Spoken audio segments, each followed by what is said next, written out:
আধিপত্য বিস্তারকে কেন্দ্র করে শরীয়তপুরের জাজিরায় দুই পক্ষের মধ্যে সংঘর্ষের ঘটনা ঘটেছে। এতে কমপক্ষে শতাধিক হাতবোমার বিস্ফোরণ ঘটানো হয়।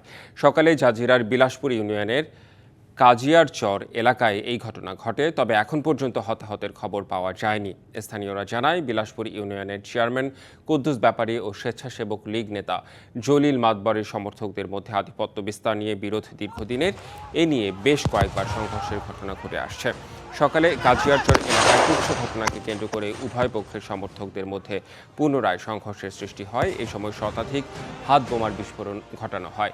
পরে পুলিশ খবর পেয়ে ঘটনাস্থলে গিয়ে পরিস্থিতি নিয়ন্ত্রণে আনে। এ ব্যাপারে কথা বলার জন্য কুদ্দুস ব্যাপারী ও জলিল মাতবরকে একাধিকবার ফোন দিলে নাম্বার দুটি বন্ধ পাওয়া যায়।